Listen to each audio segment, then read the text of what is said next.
Good afternoon, Nima. My name is Darren Pomeroy, and I'm the Director of Strategic Initiatives for the William G. Pomeroy Foundation.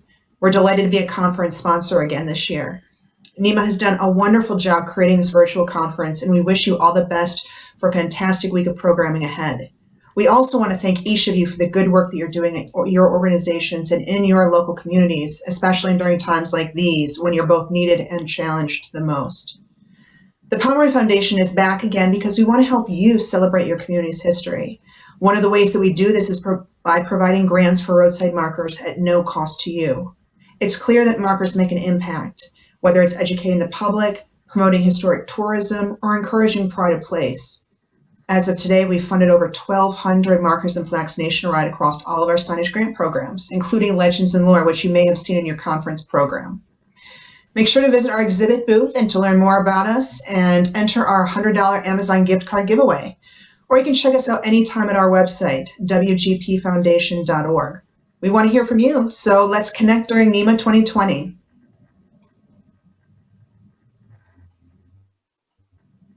Okay, it's all you.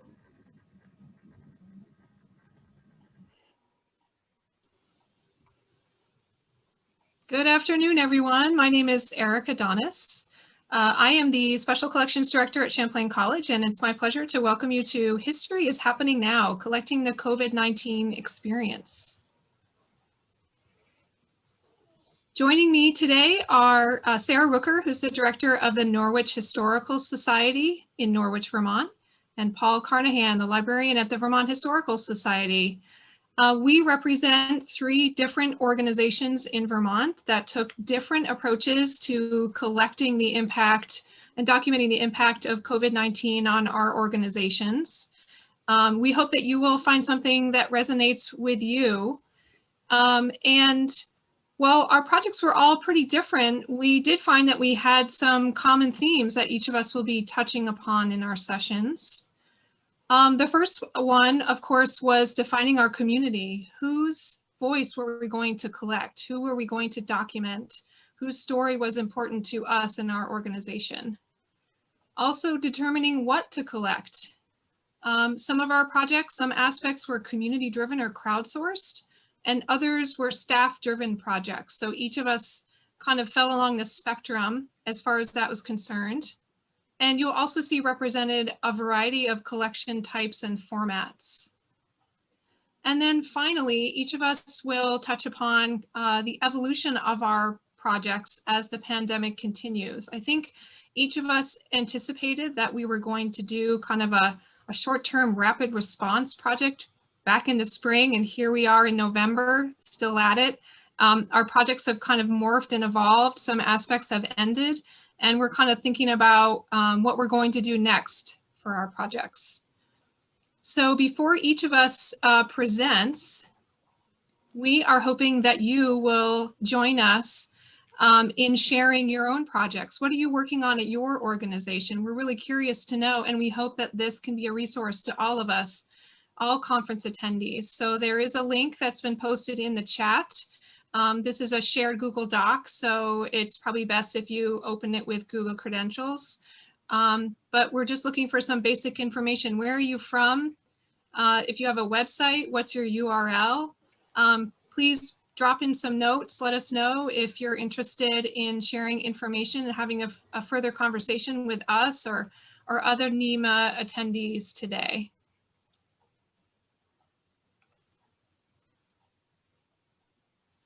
So the format is that each of us will have about 10 minutes to present our individual projects. And then we have left a good amount of time for your questions and your feedback. So we're really hoping that you will drop some questions into the Q&A in Hoover, and that we can take it from there and make this as active as possible with some back and forth conversation. So I think the first person up is Sarah. So I'm going to stop sharing my screen and give her a chance to pull hers up.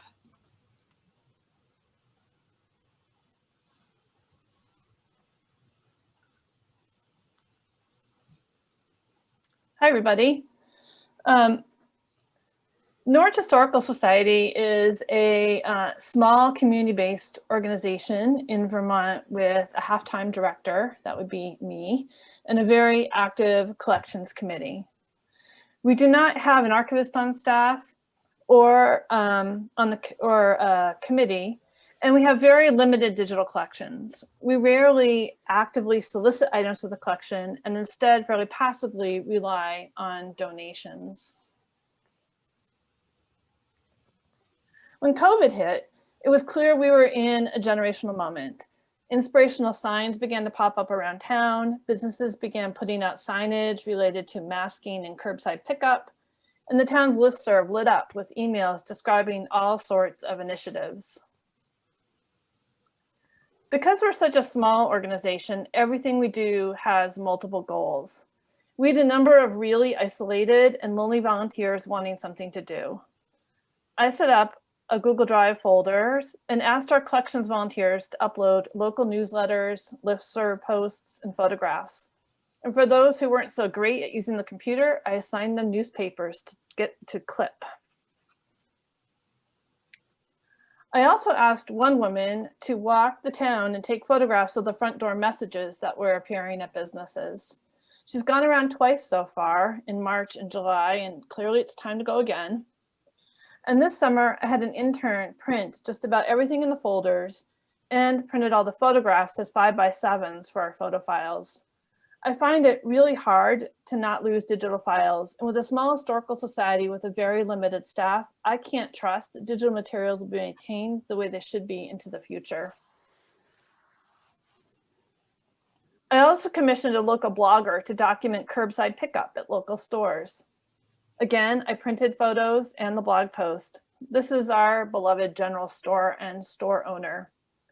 I realized that we have very few interior photos of the store, so even without COVID, this was a good subject to document.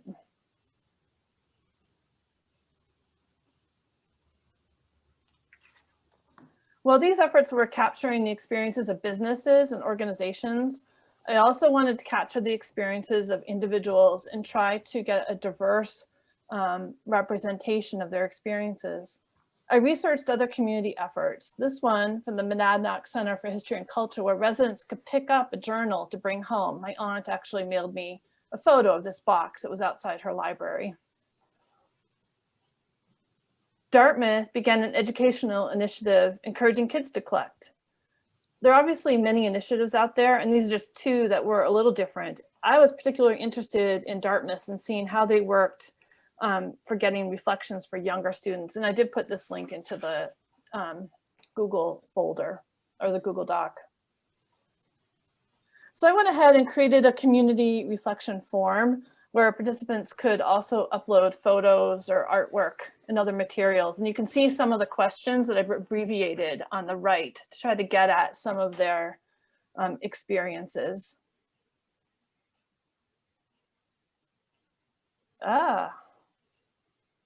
Hang on.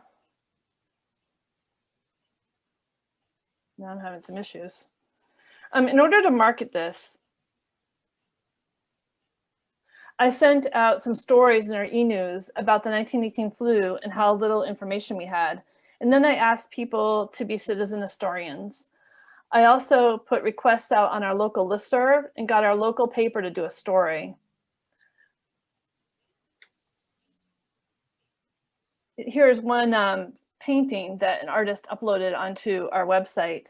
And here's a quote from one of the reflections. She wrote, "We have taken all precautions. Mail sits in a bag for a few days to decontaminate.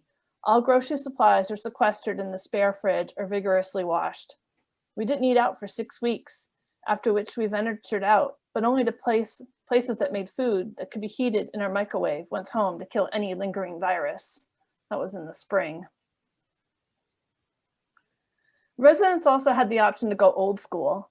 I made this sheet of writing prompts that we put into moleskin journals. We partnered with the bookstore and people could buy a journal with a prompt. Our initiative to gather stories helped people realize that their stories matter. I really wanted to focus on this idea of creating a community memory and a sense of home.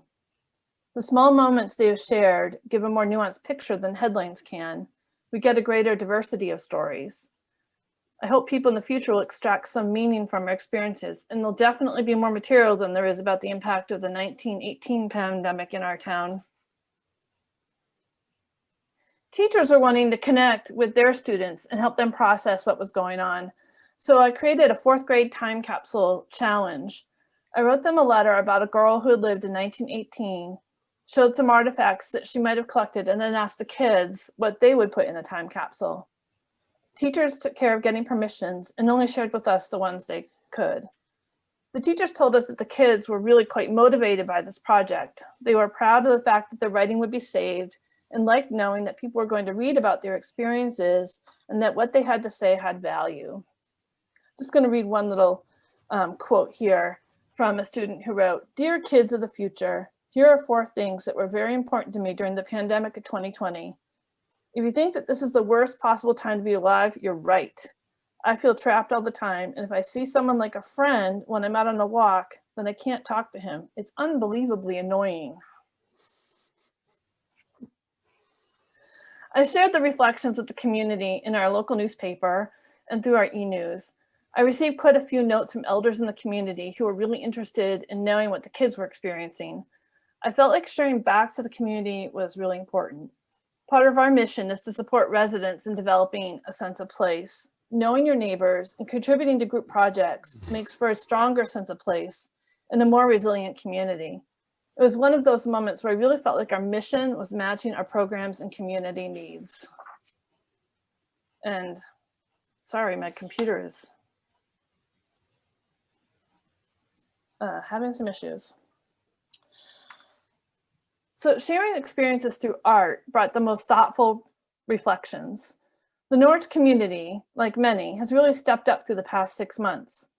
I wanted to find a way to celebrate this and create something that represents interconnections and many joining together. Our theme for the year has been around 200 years of women's activism. Our exhibit featured quilting and craftivism.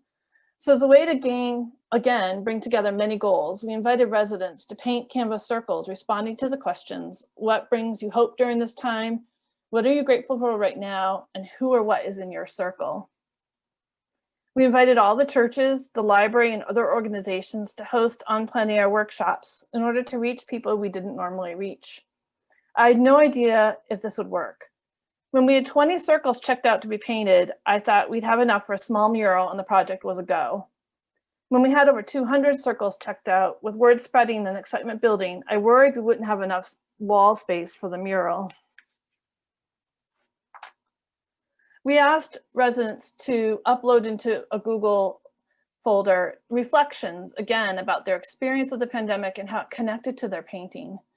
And this is one woman's reflection.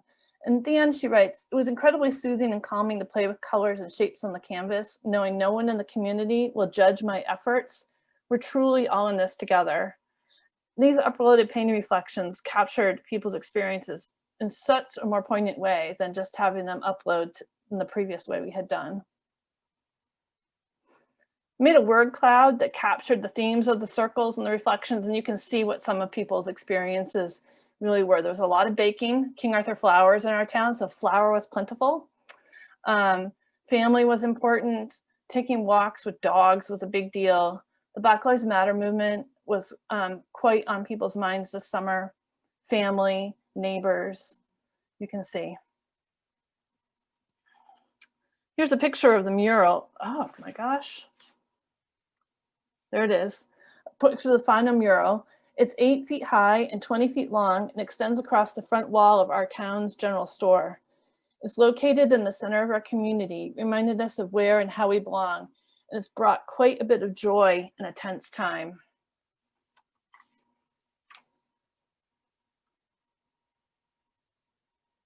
And my last slide, which is not working either, gives a perspective that just shows the full mural on the wall of the general store. This is 3 of 5 panels. You can see lots of the themes from that word cloud are showing up through the art, and people want to keep doing it. So it's been an important aspect of our collecting COVID experience. And with that, I'll stop my share and I'll pass it back over to you.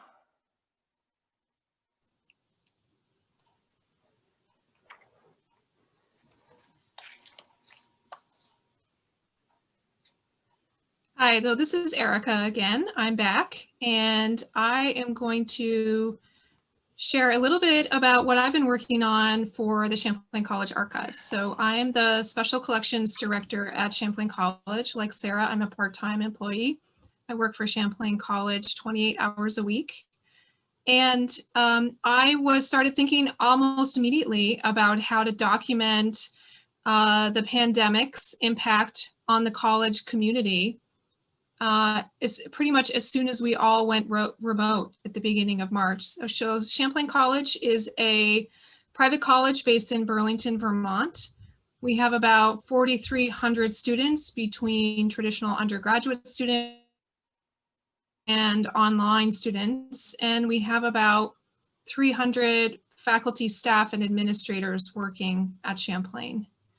So that, for me, was enough of a community to focus a project on, and certainly fit within my collecting scope for the college archives of documenting the story of Champlain College.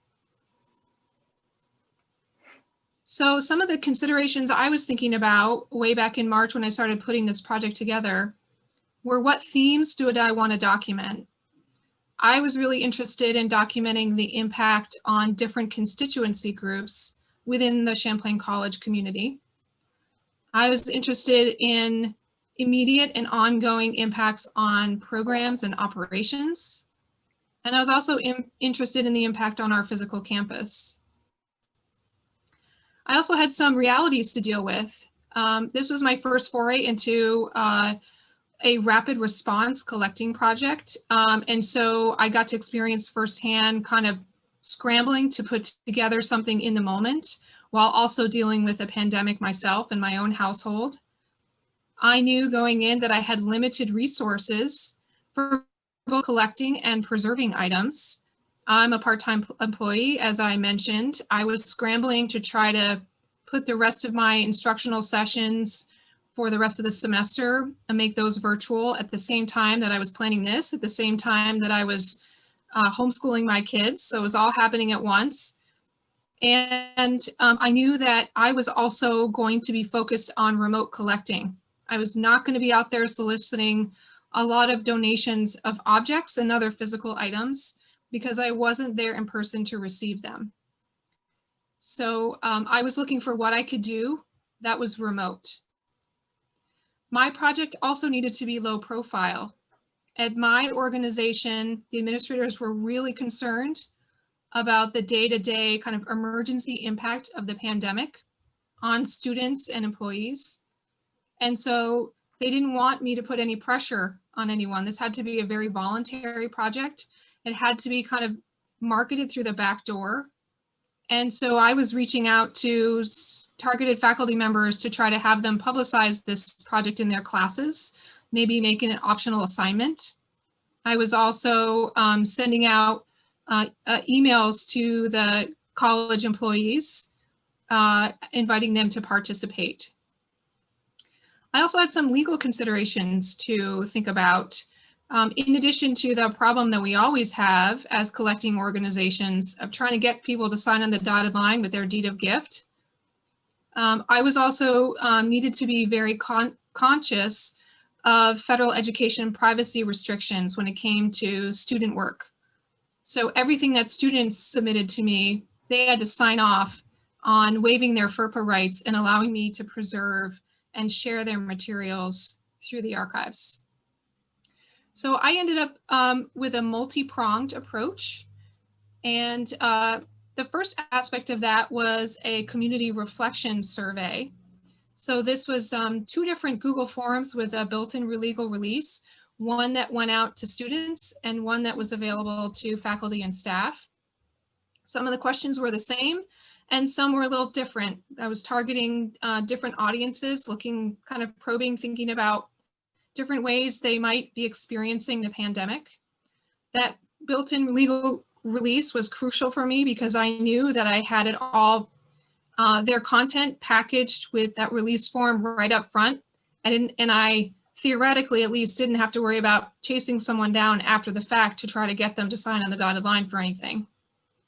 So this is one example of a response to one of the questions. This was a 10-question survey. Some of the questions were about, where are you living right now? What did you think when the college first went remote? How did that impact you?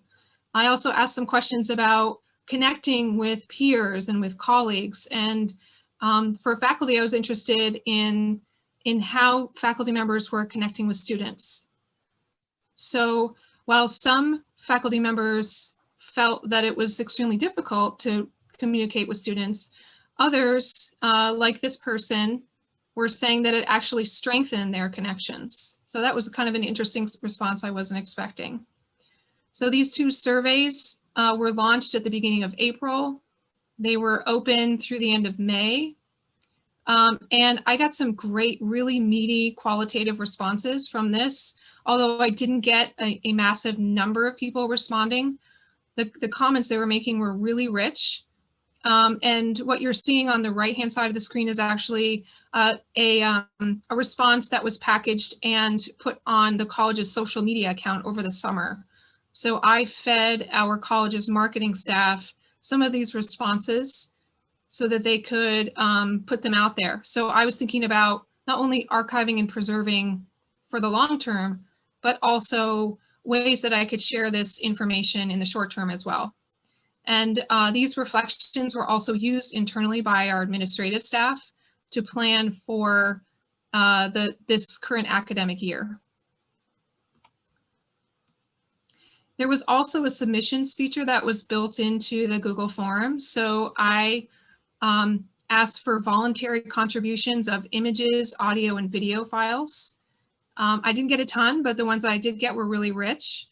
This is including this great self-portrait by a student who was studying remotely. And this was, her response to the pandemic, symbolic of being stuck indoors, kind of looking out on the world in that moment. And I'm really looking forward to putting these together in an exhibit form in the future. I also started a small-scale web archiving project. Web archiving has kind of been on my bucket list for a long time. And I was able to use a free open source cloud-based program called Conifer to document the constant changes on our website. And I was focusing really on the section of our website that had news about the pandemic and its impact on college operations. And that was updated at the beginning on a daily basis, and then it went to bi-weekly, weekly basis. Tons of email communication content was loaded there, as well as videos for different community constituency. And this on the screen here is an example of a social media post. So I was also archiving the college's official social media presence in terms of the impact of the pandemic. So I was lucky enough to have the help of a couple of different employees on the campus. One was a student employee that I needed to find work for because she was remote in the spring. And another was a library circulation staff member who also needed projects and was really eager to help out. So we tested out this software program. We came up with kind of the bare bones of our web archiving plan, which we have fleshed out over time. And I set them up with a regular schedule to document our web pages. I also just went around campus with my camera, taking shots of not only, the plexiglass and the new directional signage, but things like this. Couple examples, there's a homemade mask stuck on a really iconic tree in the middle of campus. That was from April. And then more recently, a couple weeks ago, this is one of the college's official masks that they handed out to students when they came back to campus in the fall, put on a sculpture in the middle of campus. So I said I didn't think that I had the bandwidth to collect a lot of physical materials. So I kind of went for the things that seem symbolic, and I'm still continuing to do this. So I'm collecting official masks and masks made by members of our community, signage that I find. If it's no longer useful to the particular office or student that created it, I put in a request to keep it and get them to sign a release saying that I can use their materials. I was also really interested in the symbolic items that remain behind when we abruptly left campus. As one of the few staff members who was given permission to go into campus and check on the collections, I had the firsthand experience of kind of walking through a ghost town and seeing all these posters for events that never happened, or newsletters that were now really outdated and somehow seemed very eerie almost, and sparked a sense of nostalgia as well. So next steps for me, this process definitely continues. I'm working on processing on the back end all the stuff that's come in so far. I'm thinking about web archiving, taking it to the next level and making a pitch to my administrators for a subscription program that offers a little bit more service than the free one I have been using. Definitely continued photo documentation. I'm about to launch a follow-up reflection survey. Some of the questions will be the same. Some will be different, of course, now that we're a few months into the pandemic. And then I'm also I'm recruiting right now to do some oral history interviews remotely in January in the break between semesters. So I'm looking at interviewing some key administrators who've been really linchpin members of the team getting us through this transition period. And then I'm also interested in interviewing some first-year students who arrived on campus for the first time in the fall and whose only experience of college so far has been the mass and socially distant, what we in the higher education world called flex hybrid learning model. So I think those will be really interesting to archive as well. Okay, so I am going to stop there and I'm going to turn it over to Paul.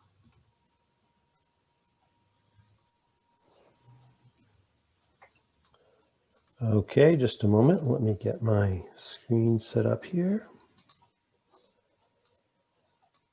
There we go. Oops, started moving. Okay, hopefully everyone can see that.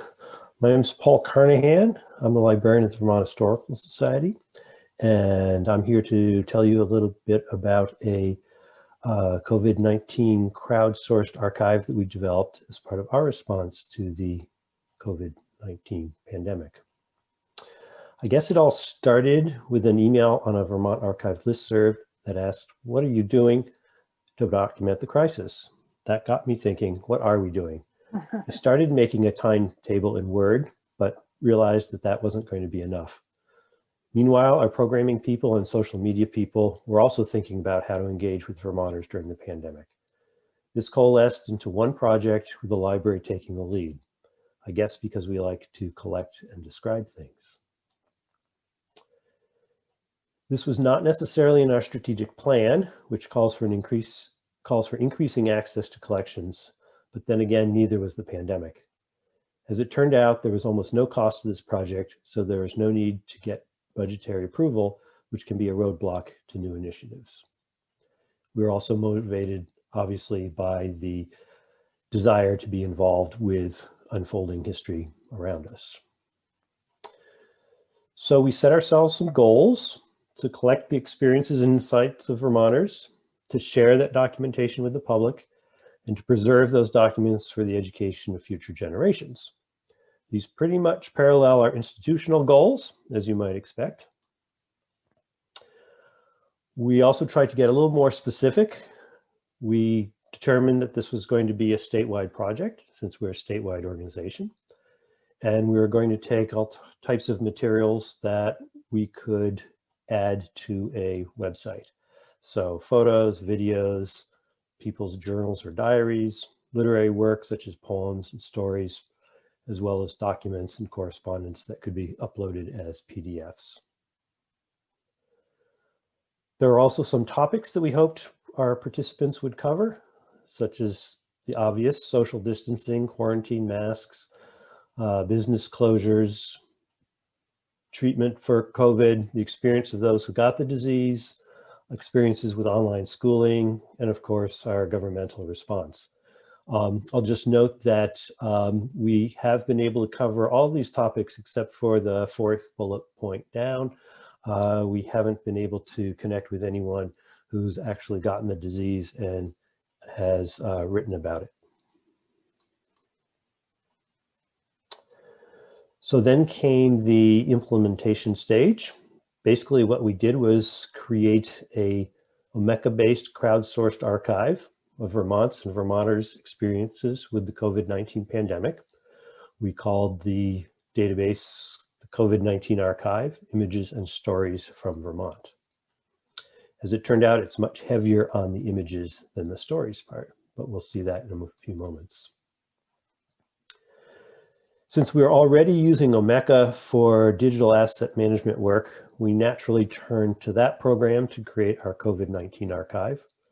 At first, we tried to create the archive as part of Digital Vermont, but that didn't work out very well for a variety of reasons. So we did a completely new install of Omeka, and this gave us greater design flexibility. We could use a different template, gave better user experience, and gave us better marketing potential because the archive would then have its own dedicated URL.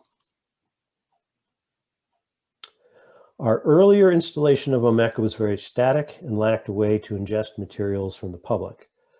We discovered a plugin called Contribution and a theme called Charlottesville Rally that the University of Virginia had developed, documented, and put out there on the web for others to actually use. So we quickly focused on that. Like most open source programs, however, there are plenty of limitations.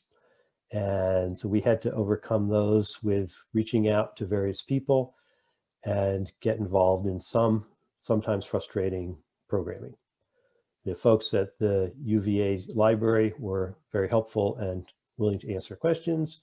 And I also pressed my son into service to help out too when I had some programming questions. We set to work, and after just 11 days working with the Charlottesville theme, we were able to launch our site, which was a pretty quick turnaround as I think back on it. I'm really sort of surprised that we were actually able to achieve it that quickly. Some of you might be interested in the marketing aspect. We were fortunate to be interviewed by the state's largest TV station on the day we launched, and then made several other attempts to get the word out about our project, including mention in 7 Days, which is a weekly newspaper that covers the northern regions of the state. The state also has a common community-based email list called Front Porch Forum, and we actually paid for a few ads in Front Porch Forum to try to increase our reach beyond our membership. We also have been using images from the COVID archive in our weekly email to members and other sort of typical things such as Instagram and Facebook. I'd now like to show you a little bit about what the archive was that we created. I shouldn't put it in the past tense. This is the first page that users see. Basically contains 4 boxes of text explaining the project. These boxes are pretty much predetermined by the theme or the template that we were using. And the template has multiple navigation options laid out across the top, and I'll show you some of those. The first one is the browse option. That's pretty much the way that most people, I suspect, access the collection. We now have just over 400 items in the collection, which means that we have 32 pages of 12 items each. So this isn't really the most efficient way to access the collection, but it is a good way to get an overview of what we've got. When you're in this browse area, you can click on any of these headlines or images to get a more complete record. This is an example of one of those full records. This is our governor wearing a mask based on the Green Mountain Boys flag. and being used in a promotional effort by the state. This is the top half of the record. I can't fit it all in one screenshot. This is the bottom half, sort of your typical cataloging record. It's fairly brief, but it gets the basic job done. And I particularly like the automatically generated citation there across the back, across the bottom. That's one of the features of the Charlottesville theme that we were using. There's a separate section for contributing materials. This is the text on the top of the page, including a link out to more text, which is where we lay out our terms and conditions. And this is the bottom part of the contribution form. This is one for a photograph or image. There were separate ones for literary contributions and videos and things like that. Keyword searching in a database that's growing this large is pretty useful. This is the input screen for search terms. Pretty straightforward. And in this database, we implemented the tags feature of Omeka. This is something we hadn't done before. In our Digital Vermont installation, we use pretty formal Library of Congress subject headings. Being librarians and archivists, we sort of like those things. The COVID-19 database is a more informal venture. So we use the tags feature, and I assign tags to the submissions after they come in. I should note that all submissions have to be approved. They don't just enter the database without monitoring. And then the tagging feature generates this pretty cool word cloud. It's sort of fun that Sarah was also using a word cloud for her work as well. This one is automatically generated by the software. You can see that we've got lots of signs and lots of documents with a little fewer of masks and education. All the user has to do is click on one of these words and get the entries, the submissions that relate to those terms. So what has our experience been? Basically, I can see two tracks developing on the website. The first is the one of the original, well, they're both original goals, but it's a place for people to express their experiences in photos or essays. And then the other way we've been using it is to actually document the crisis as it evolves by trying to capture some of the most salient points as they unfold, either from screen grabs from VT Digger or from official documents from the state. We're not trying to provide a comprehensive archive of the COVID experience, but trying to capture some of the highlights. I mentioned before, we have a little over 400 items at this point after 6.5 months being in operation. A little over half of those items were contributed by people other than me. I've contributed the other half, and we haven't analyzed how many unique individuals have made the submission. So I can't tell you right now how many individuals have submitted things to the archive. This gives you a little bit of a breakdown of what's actually in the database. As I mentioned earlier, predominantly still images. I was actually surprised when I made this pie chart that we have 64 items which are coded as textual items. I've been a little disappointed that we haven't gotten more literary input from people. Unlike Sarah and Erica, we haven't provided people with much in the way of prompts, and maybe this is a lesson that you really need to do that to get that sort of input. As we noted on the word cloud, signs are the most popular item in the database, followed by state-issued documents, items having to do with masks, and of course, schooling during the pandemic. And this is just a little look at visitation to the site, courtesy of Google Analytics. Visitation to the site is not huge, as you can tell. Obviously, we saw a spike in April when we went live, and it's really tailed off after June, which I think reflects the country's mood too. People are trying to put it behind us, although obviously we haven't been successful with that. I'm not too worried about that because this is not meant as a news source. So this is not someplace where people need to come to get the latest on the crisis. Really, it's a collecting project, and so it's going to be here for the long term. I do wish contributions would continue at a higher level. That's really tapered off also. So I think our next steps are really to do more to try to get people to contribute more, in addition to the screenshots that I'm grabbing having to do with the changing news as events unfold. And this is the last obligatory contact me slide, but we have Hoover available, and so you don't really need to worry too much about that. And I'm going to turn this back over to Erica. Okay, everybody. I am trying to figure out how the Hoover Q&A works. I am not actually seeing any questions loaded there. I am seeing some stuff in the chat, so maybe that's a good way to communicate with us. If you have questions or comments, we'd love to hear from you.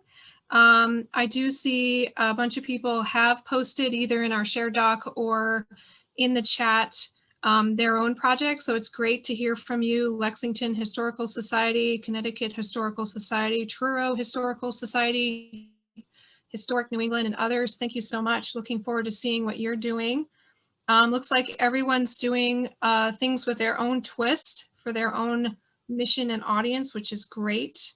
I am really hopeful that this pandemic will be really well documented in New England.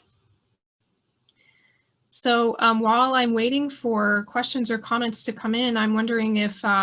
So Erica, I am seeing some questions. Great. I've got a desktop version, and so I actually see, I believe these are for us. It says session Q&A. Yes.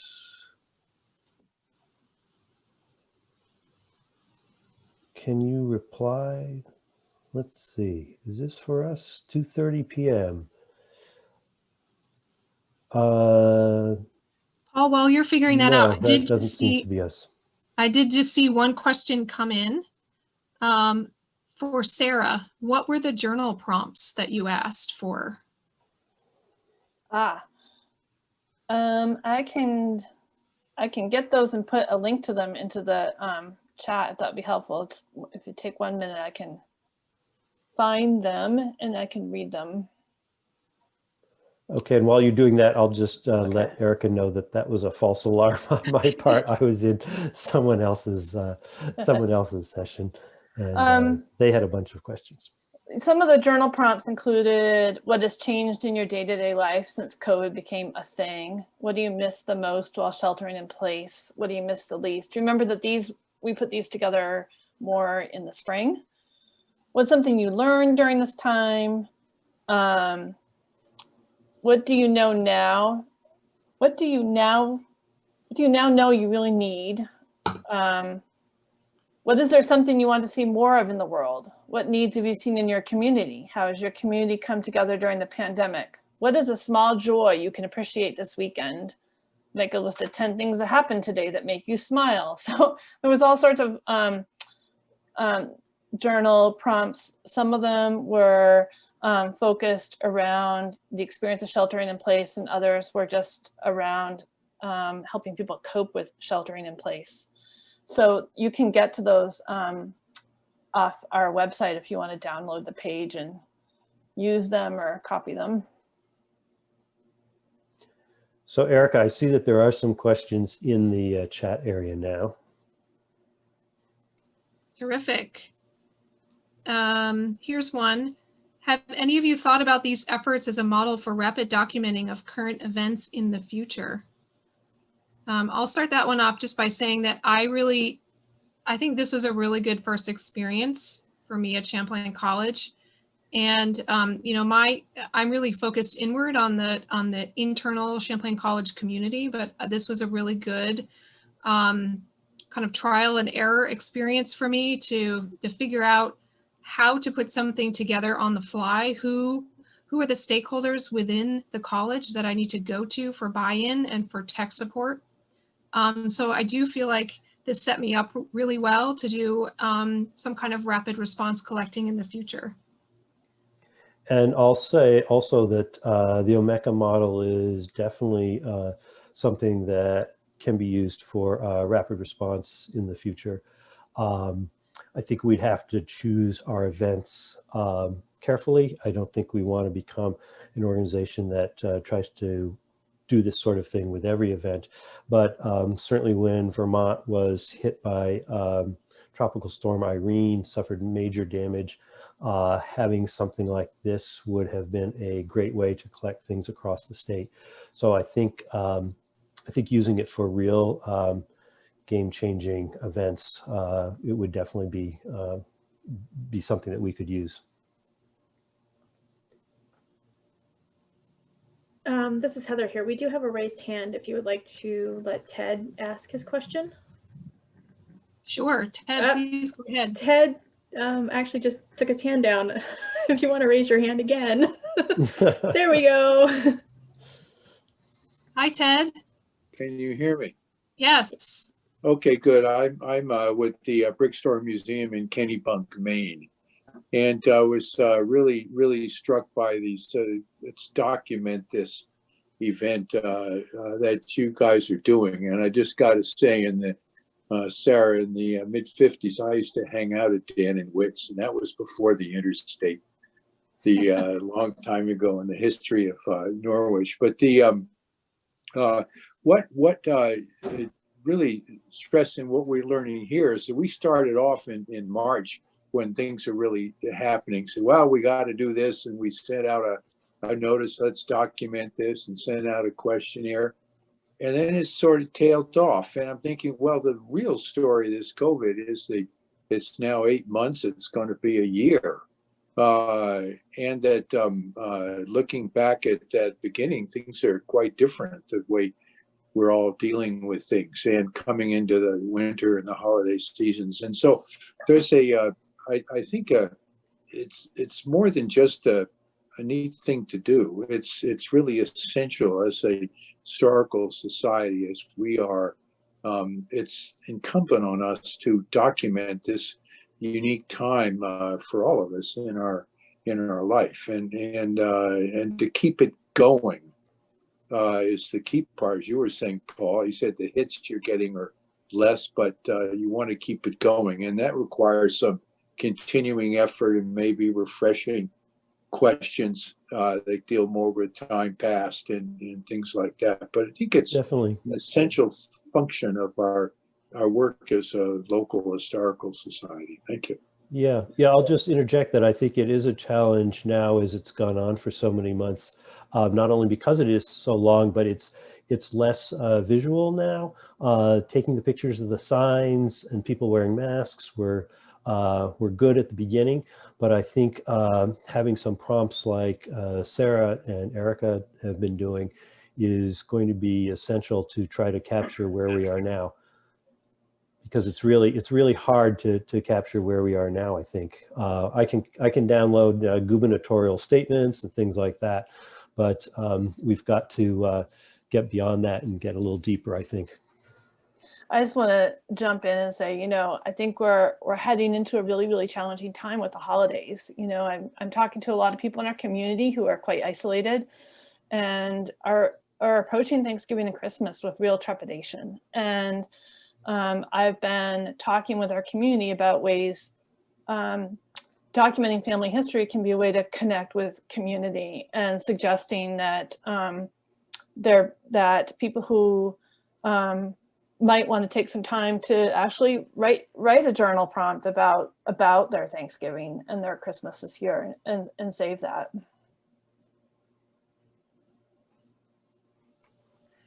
Yeah, Ted, I think that was a really interesting observation, and definitely one that that we've all had and kind of in the back of our minds. Now it's sort of almost the day-to-day is becoming more normal in some ways. So in the spring, at least when I started out my project, I was thinking about capturing what's different, right? And maybe now it's more, part of it is more about capturing, how it's kind of wearing on us, just that it's ongoing. And definitely, the follow-up reflection survey I'm planning to put out, I will be refreshing my questions to reflect what's happening now and how people's experience might have changed. And so I think that's really important to get at. I agree completely, Ted. I just want to follow up and address another question in the chat from Christine, who asked if the Google form with the built-in legal release is available to share. And Christine, I'd be happy to share that with you as a PDF. So the Google form that we developed at Champlain has login restrictions. You have to have a champlain.edu account to get into it from the beginning. So I can't share it directly with you, but I can definitely share that in PDF form. So we'll see if we can make that available to all conference attendees as well as to you directly.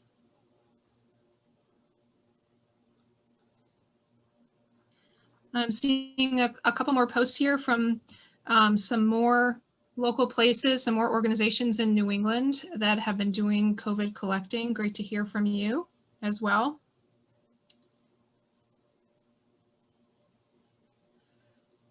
So Sarah and Paul, Yes. I'm interested in knowing, and I think our audience will be, what has been the biggest benefit of this project for you at your organizations? I can start and say that one benefit by asking our volunteers to get involved in collecting them, doing some of the collecting themselves, was they got together on Zoom and start organizing it themselves, thinking about what organizations in town should they collect information from and what businesses, et cetera. And they really needed a project, especially in the spring. A lot of the people who volunteer at the Histor-ical Society are, elderly women living alone who really needed a project. And so that was a really just helpful thing in that way.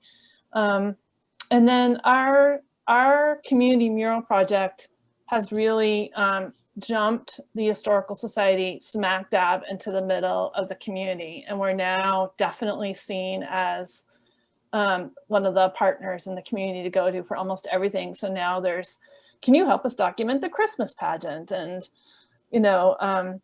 let's all do a history hike together, with the Trails Alliance. And so there've been a lot more organizations wanting to partner and people just having us on our radar. So that's been a helpful piece. And it'll be interesting to see what happens with our annual fund. And I'd say for us it'd be similar but not quite the same. So we don't really have people coming to us looking to partner with us, but I think it might help change the perception of a Histor-ical Society and show that we're interested in the present as well as in the past.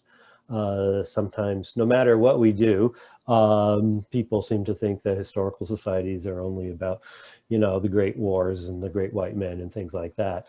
So it's just one more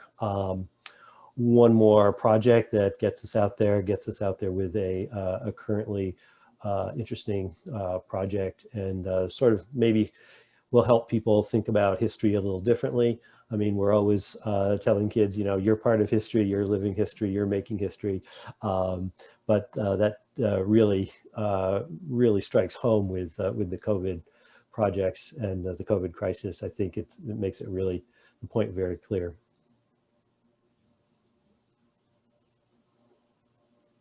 Paul, I would agree with that on my own behalf for Champlain. I feel like I have new recognition in the organization about being relevant to current programs as well as a resource for what has happened in the past. And that's been really important for me in terms of advocacy about what I do and what I collect. So we have another question that's come in from Catherine. Do you have plans to use these materials to create an exhibit? Plans to share with the community? Well, that's a good question. It was something I was sort of thinking about over the past couple of days.